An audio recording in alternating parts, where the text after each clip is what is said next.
Un plaisir de vous retrouver encore pour une autre émission où nous allons encore partager des sujets très intéressants. Et les sujets d'aujourd'hui, c'est un sujet que vous m'avez donné. Dans vos commentaires, une personne m'a posé une question très simple. Quelle est la différence entre image de soi et confiance en soi? Alors je me suis dit, ce soir, on en parle et on partage. Alors, si vous venez de me découvrir pour la première fois, je suis coach Njongi, je suis coach en entrepreneuriat, où j'ai 34 ans d'expérience comme entrepreneur. Je parle développement personnel et je parle leadership. Et surtout, notre chaîne sera une chaîne où on va développer tous les sujets qui renforcent l'estime de soi, qui permettent à la femme de découvrir la meilleure version de soi-même. Alors nous allons développer beaucoup de sujets et si ces sujets vous intéressent, n'hésitez pas, abonnez-vous afin que chaque semaine nous soyons ensemble, afin que chaque semaine nous partageons nos expériences. Abonnez-vous.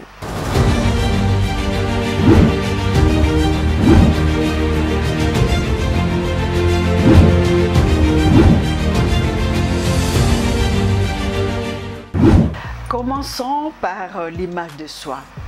L'image de soi, commençons par ça, c'est une perception subjective. Comment on se voit, comment on se juge. Et souvent, cette image est formée de plusieurs facteurs. Parfois des facteurs sociaux, parfois des facteurs de comparaison avec l'autre. Donc, c'est un élément subjectif. Comment on se perçoit.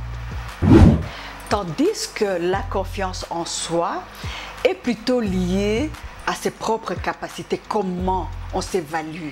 Donc on s'évalue, on ne regarde pas l'aspect subjectif, on ne regarde pas l'autre, mais on s'évalue personnellement. On s'est dit, quelles sont mes capacités? C'est ça, la confiance en soi. Et souvent, quand on a une forte confiance en soi, cette confiance nous pousse à la réussite. Et ce que vous devez savoir, l'image de soi peut être négative ou positive. Ça, c'est quelque chose de très important que nous devons savoir. On peut avoir une image positive ou une image négative. Alors, en ce qui concerne la confiance en soi, elle est plus liée aux croyances de ses propres capacités. Donc, ce n'est plus subjectif, mais plutôt on croit à ses propres capacités. Je suis capable. Et c'est très important de se dire, je suis capable de telle chose, je peux réussir. C'est ça qui développe la confiance en soi. En fait, l'image de soi peut influencer positivement ou négativement la confiance en soi. Je ne sais pas si vous me saisissez bien. Donc l'image, si j'ai une bonne image de moi, cela va affecter aussi la confiance que j'ai en moi. Vous êtes avec moi? Et si j'ai une image négative de moi, donc je suis la plus moche, la plus ceci, la plus cela. Donc déjà, dans ma tête, je me dis, l'image que j'ai de moi-même, elle est mauvaise.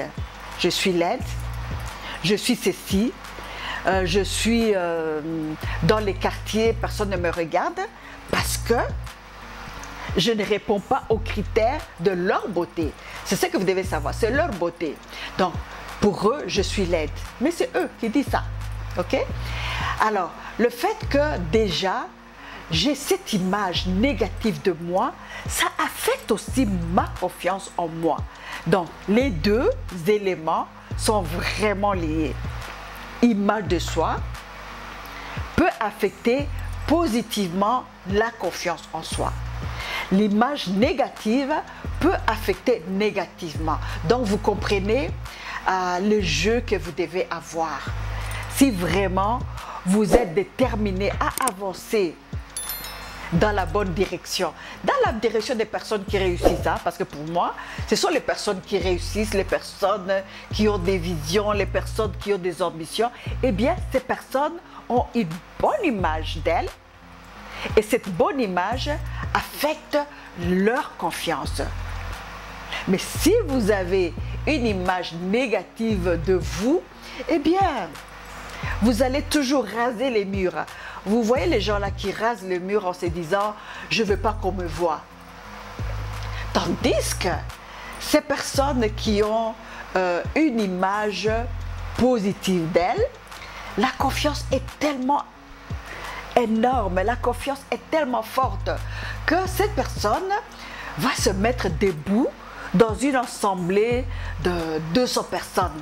Elle demande la parole parce qu'elle a confiance en elle, l'image qu'elle a d'elle rayonne et elle se dit « je suis capable de m'élever dans une assemblée où les 3/4 ce sont des hommes et dans cette assemblée, je vais prendre la parole. » Tout simplement pourquoi? Parce qu'elle a une image positive d'elle et cette image positive lui donne la confiance qui lui permet de parler. Donc pour moi, les deux éléments se complètent.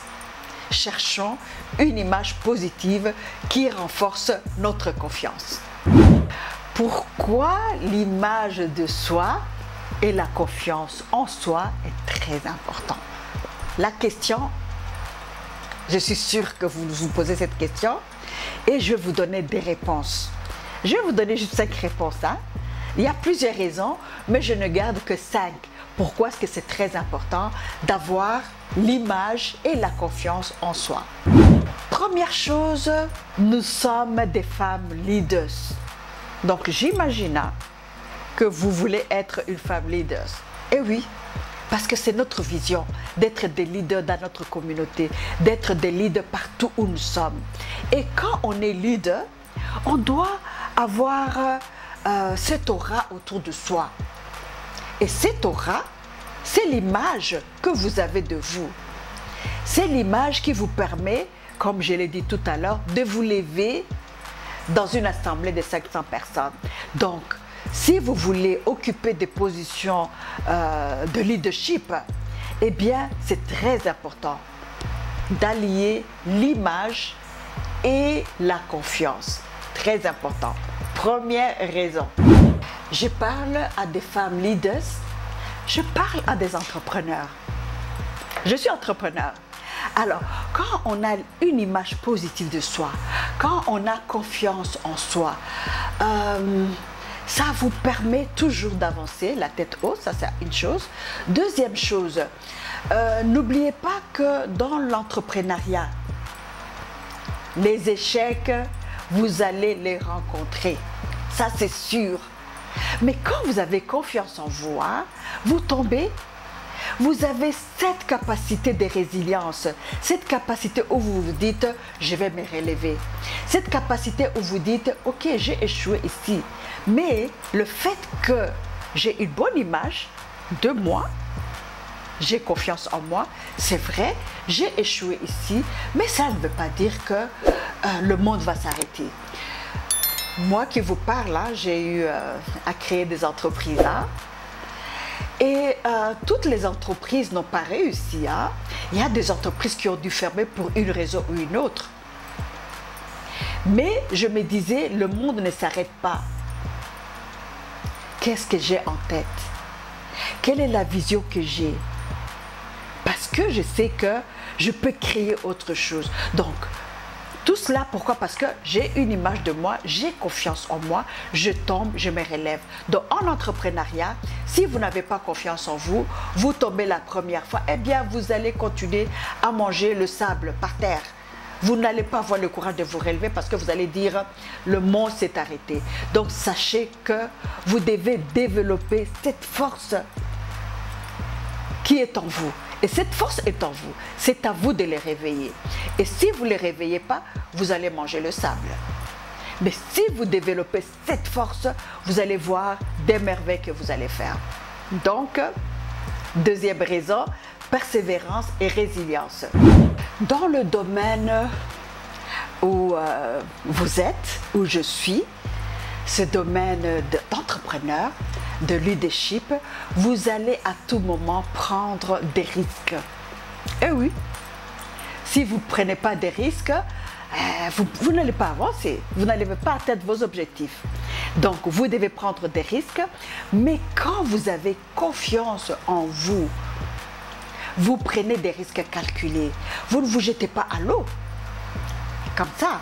Parce que si vous vous jetez à l'eau, les crocodiles vous attendent pour vous dévorer. Donc, cela veut dire que la confiance en vous permet de développer ces capacités, cette force, où vous savez vous-même que je vais prendre des risques, mais des risques calculés. Donc tout cela, c'est parce que vous avez confiance en vous et vous savez que pour avancer, je dois prendre des risques. Je quitte ma zone de confort, mais je prends des risques calculés. Influence et crédibilité. Quatrième point. Eh oui, j'avais parlé tout à l'heure des personnes qui rasent les murs. Eh bien, cette personne qui rase le mur, quand elle va venir avec un dossier, quand elle va venir vous proposer une affaire, mais déjà vous l'avez vu la façon dont elle marchait, en train de raser les murs, en train de marcher en courbant le dos. Directement, vous allez dire, mais attends, cette personne, je ne fais aucune affaire avec elle. Pourquoi? Parce que vous dites, ces propositions, ça ne marche pas. Donc, quand vous avez cette façon de marcher, la confiance en vous, vos dossiers présentés, vous avez appris à vous vendre. Parce qu'en fait, il y a une image qu'il faut vendre.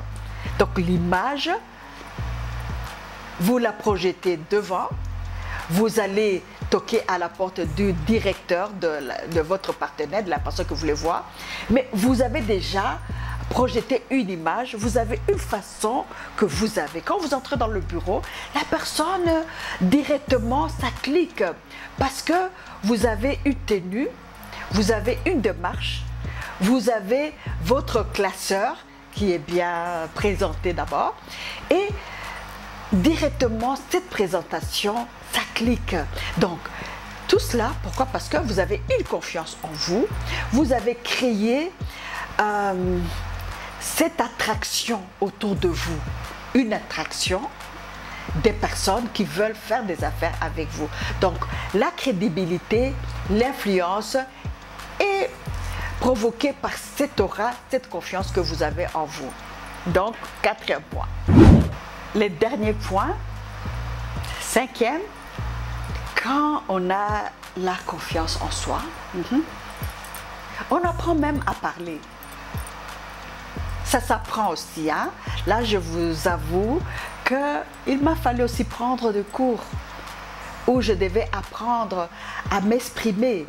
Les gestes qu'on doit faire quand on parle aux gens, c'est très important. Donc, la confiance en vous permet aussi de maîtriser cette façon de communiquer. Et ça vous permet de créer des relations solides dans la société, autour de vous, en famille, parce qu'on n'a pas cette attitude agressive, parce qu'on a la confiance en soi. Donc, pour le cinquième point, le fait d'avoir la confiance, ça vous permet d'avoir une communication fluide. Vous savez comment vous exprimer, vous savez comment parler à ceux qui sont au-dessus, vos partenaires, ceux qui sont en bas. Donc vous avez appris à maîtriser la communication dans tous les secteurs. Donc c'est très important d'avoir la confiance en soi. C'est le cinquième point que je voulais partager avec vous. Je vous ai parlé de l'image de soi, de la confiance de soi. Il y a une personne en commentaire aussi qui m'a posé cette question. Est-ce qu'on peut travailler sur cette image? Est-ce qu'on peut améliorer cette image de soi? Eh oui, on travaille dessus.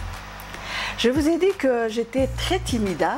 Aujourd'hui, quand vous me regardez, vous vous posez la question, mais est-ce que c'est vrai ce qu'elle raconte? Eh oui, c'est vrai. J'étais vraiment timide. Heureusement que j'ai caché ma timidité dans les livres. je préférais m'enfermer dans les bibliothèques. J'étais très occupée, hein. J'étais dans mes livres, donc je n'avais pas le temps de parler, mais c'était pour cacher ma timidité. Donc, pour vous dire que je suis une personne timide, mais aujourd'hui vous me voyez relaxe, souriante, mais j'ai jamais été comme ça. J'ai dû apprendre. Oui, ça s'apprend. Alors, je vais vous donner aussi des stratégies, hein, parce que, comme je l'ai dit, notre chaîne aura pour but de nous améliorer tous les jours, nous découvrir tous les jours et devenir des femmes dynamiques, des leaders dynamiques. Alors, je vais vous donner des stratégies. La première stratégie, c'est de pratiquer l'autocompassion. Et oui, donc la compassion de soi-même, autocompassion. Donc il ne faut pas attendre que les autres viennent nous souffler sur nous. Donc nous-mêmes, nous devons dire, il faut que moi-même je me caresse, que je caresse mes erreurs en me disant, je vais les corriger. C'est vrai, j'ai commis des erreurs. C'est vrai qu'il y a des points que j'aime pas de moi. Mais qu'est-ce que je dois faire pour m'améliorer? Donc, je dois me regarder avec bienveillance. En me disant, il y a ça que j'aime pas de moi. Qu'est-ce que je dois faire pour me corriger? Mais je ne dois pas dire, tout est mauvais de moi. Je dois plutôt chercher comment améliorer chaque jour cette personne. Parce que j'aime bien cette parole biblique où on nous dit « Je t'ai créé à mon image ».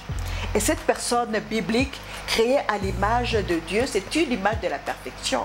Alors, si moi-même je me dis « Il y a ça que j'aime pas de moi », qu'est-ce que je dois faire pour créer cette bonne image de moi? Donc, premier élément, l'autocompassion, me parler avec compassion. Première chose. Deuxième stratégie, identifier vos forces et vos réussites. C'est en identifiant nos forces, nos réussites, en les énumérant, qu'on s'est dit, j'ai accompli de bonnes choses dans ma vie. Parce que si on ne les énumère pas, on peut croire qu'on ne vaut rien dans la vie. Alors, apprenons d'abord à identifier nos forces. Quelles sont mes forces? Moi, j'ai pu les identifier à temps. Aujourd'hui, je peux vous les citer. Quelles sont mes forces? Alors, toi aussi, identifie tes forces. Et en les identifiant, on les améliore tous les jours. Et c'est en les améliorant que maintenant, on apprend à se maîtriser, on apprend aussi à développer cette confiance dont je vous parle depuis un petit bout de temps. Donc, on développe cette confiance parce qu'on a appris à s'améliorer, parce qu'on a appris à identifier ses forces. Donc, identifiez vos forces. Troisième stratégie, fixez-vous des objectifs réalistes. En fait, ce qui mine la confiance en nous, parfois on veut atteindre rapidement le sommet du mont Everest, le sommet du Kilimandjaro. On s'est dit, je veux atteindre ce sommet le plus tôt possible. Mais pour atteindre le sommet du Kilimandjaro, il faut travailler pendant des années même. Donc l'alpiniste qui s'est dit, je veux un jour atteindre ces sommets, il doit commencer par des petites choses, des petits pas. Travailler sur sa santé, travailler sur son moral, donc il doit travailler très très dur pour qu'un jour il atteigne le sommet du Kilimandjaro. Dans notre cas aussi, on doit se dire, j'ai un objectif, je ne peux pas sauter directement atteindre le sommet du Kilimandjaro si je n'ai pas fait l'entraînement. Et quand on veut atteindre ce sommet rapidement, eh bien on échoue. Et quand on échoue, ça mine notre confiance parce qu'on s'est dit, j'ai raté, je suis un moins que rien, et ça vous démoralise et c'est ça qui vous tue. Alors ce qu'il faut faire, ce sont des objectifs réalistes. On s'est dit, je vais ouvrir une entreprise. qu'est-ce qu'il me faut pour ouvrir cette entreprise? Donc, on commence par des toutes petites étapes, des toutes petites choses. Commencer par la première chose, poser la première brique, la deuxième, la troisième brique, jusqu'à ce qu'on ouvre sa compagnie. Mais si on se dit, je commence directement mon entreprise, sans commencer par poser la première brique, on va échouer. Et quand on échoue, ça mine notre confiance. Quatrième stratégie, faire face à ses peurs. Si vous ne dominez pas les peurs, eh bien, on ne va pas avancer. Je vais vous raconter ma petite histoire. Hein. J'aurai beaucoup d'histoires à vous raconter. Il y a 12 ans exactement, je vivais dans la diaspora et j'ai décidé de rentrer au pays. J'avais peur. Hein? Vous imaginez quand vous avez fait toute une vie à l'extérieur, mais vous décidez de rentrer au pays. La peur. Mais il fallait beaucoup de courage, il fallait beaucoup de détermination, parce que j'ai quitté une vie confortable et je me disais, je vais à l'aventure. Alors, je devais vaincre la peur dont je vous parle, mais en vainquant cette peur, j'ai commencé par prendre des petites actions, prendre des cours sur la culture que j'avais perdue. Et petit à petit, je me suis intégrée à la communauté où je venais d'arriver. Et en m'intégrant vraiment avec douceur, hein, parce que je me disais, je viens de faire des décennies à l'extérieur. Mais pour m'intégrer à la communauté, qu'est-ce qu'il faut faire? Alors, c'est seulement en m'intégrant dans cette communauté, en voyant que j'étais accueillie avec amour, que la peur a commencé à disparaître. Donc la première des choses, vaincre les peurs et surtout être déterminé en disant, la zone de confort, c'est vrai, elle est bonne, mais vainquons cette peur et cela vous permettra aussi d'avoir cette confiance dont nous parlons tout le temps. Avant de passer à la dernière stratégie, hein, la cinquième, je vous demande tout simplement de vous abonner. Et oui, cliquez parce que nous voulons créer une communauté de personnes solides, une communauté où nous partageons nos expériences, une communauté où nous sommes là pour nous élever et nous allons nous élever ensemble. Alors cliquez, abonnez-vous. Alors, je vous donne la dernière stratégie. Très importante. Entourez-vous des personnes positives.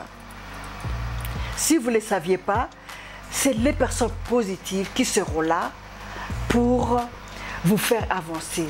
Ce sont les personnes positives qui vous diront ne va pas à gauche parce que là-bas, il y a un trou qui vous attend. Ça, c'est la personne positive. Elle va vous dire retournez dans le droit chemin. Retournez, avançons tout droit. Ça, c'est la personne positive. La personne positive va partager avec vous les idées innovatrices. La personne positive va être là pour vous donner des conseils, va être là pour vous dire « Don't give up ». Tu es tombé, essuie-toi, relève-toi et marche. Tandis que la personne négative sera là pour vous dire « It's okay, ce n'est pas la fin du monde, attends seulement ». Ça, c'est la personne négative. La personne négative sera là pour vous dire « Mais tu n'es pas le premier à tomber. Ça arrive à tout le monde. » Et la personne négative sera là pour vous tirer vers le bas. Parce qu'elle veut que vous restiez dans sa communauté. Dans la communauté des personnes qui n'ont rien à faire. Dans la communauté des personnes qui ne rêvent pas à un avenir meilleur. Alors, si vous êtes entouré de personnes positives, cela va aussi renforcer votre confiance, va renforcer votre cheminement vers le succès. Parce que ce que nous voulons aujourd'hui, ce sont des femmes leaders, des femmes qui ont une vision, des femmes qui veulent réussir dans leur cheminement professionnel, familial et dans leur cheminement comme des leaders. Nous venons de passer des moments agréables ensemble, hein, en train de parler de la confiance en soi et de l'image de soi. Des moments agréables. Alors, la semaine prochaine, nous aurons encore un autre sujet très intéressant. Abonnez-vous pour ne pas rater le programme de la semaine prochaine. En attendant de vous voir la semaine prochaine, bye bye!